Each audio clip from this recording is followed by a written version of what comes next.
So hello everybody, welcome to another video, and today I just want to talk about the latest update, Angels of the Zariman, because I'm pretty much done with it. I got all the things I wanted to get, and all that's left is just turn in void plumes every day to finish the reputation. So all in all, I think the update was good. I am pretty happy with it, and it was actually much bigger than I expected it to be, especially since it came relatively soon after the new war update. It was definitely a sizable update. I mean, it had the Xms Rework, the Focus Rework, an entirely new tile set, a bunch of new weapons, and a new frame as well. The one thing that was a bit of a disappointment for me in this update were of course the bounties. I talked about this already in a video that was far too negative. I shouldn't have been that negative in that video. I don't know why I was being so negative in that video, because, you know, while I'm not a big fan of the bounties, they're alright, you know, they're just a bit meh. I basically just want endless bounties, and I don't know why they won't give them to me, because it's not like it would be something new. We already had endless bounties on Deimos. I did those endless bounties a lot. So I don't understand why they didn't give us any endless bounties, especially considering that the 3 new game modes that we got with this update are all endless. And speaking of the new game modes, they're pretty cool. I like Void Flood the most, mainly because it doesn't force me into operator mode at any point.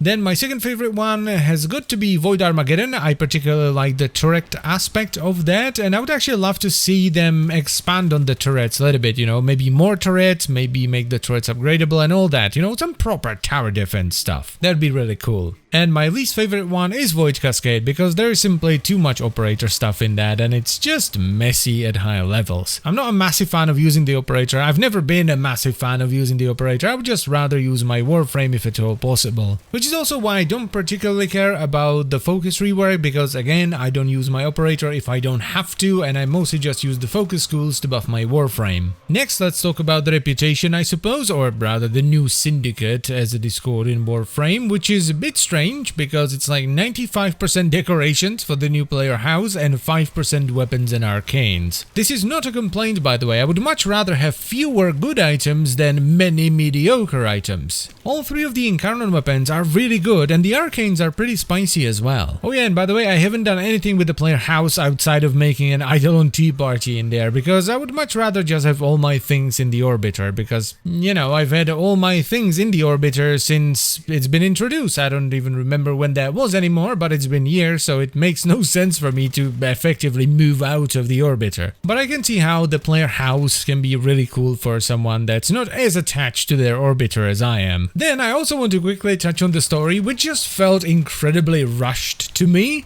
because it's like you arrive on Zariman, right, and your operator is just like, oh no, the cursed ship, we need to get out of here as soon as possible. And then roughly 5 minutes later, your operator is all like, I must become the savior of the Zariman, hiya. And I was like, dude, wait, what? I thought we were trying to leave as soon as possible, you know, this cursed ship and all that. Did I just like turn over 2 pages at once or something? Also, I don't know if I've changed or the story has changed, but for me, the story has become a bit too fnar over the years as well. It's just like, oh, it's an angel of the Zariman, I'm drowning in its song. And I'm like, okay, skip cutscene. It's just not my kind of thing. I am a simple man and I enjoy a simple story. I really don't want to call the story bad though, because what do I know about writing a story? It might be a really good story, but I'm just too dumb to appreciate it. And it also did its job, right? It introduced me to Zariman and all the new mission types and the angels and all that. So it did its job, so, you know, it's good enough for me. Next on the menu we have the Xms Rework, which I like because of the way it changes the dynamic of fights at high levels, especially if you get few Xms units at the same time and they start stacking their abilities on top of one another. But I still think it would be better if they were vulnerable to crowd control, because as it is right now, it is just promoting balls to the wall damage, because, you know, if you can blow the Xms up, you don't have to worry about it doing anything.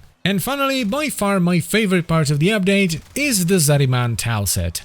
I love the Zaryman Tile Set. It is just fantastic. It is, in my opinion, the best tile set they have ever made. It has everything. Big open sections, narrower, more claustrophobic sections, tons of details all over the place and secrets hidden around every corner. It is just fantastic. But perhaps the most impressive thing about the Zaryman Tile Set, to me at least, is that it looks like an actual place, but it's still designed to be a fun gameplay arena. That to me is just super cool. So yeah, while there are some things that I don't particularly care about with this update, most of the update is very good and I'm happy with it overall. And as always guys, I thank you very much for watching. Please let me know what you think about the Angels of the Zariman update in the comment section down below, and I will see you next time. Bye bye.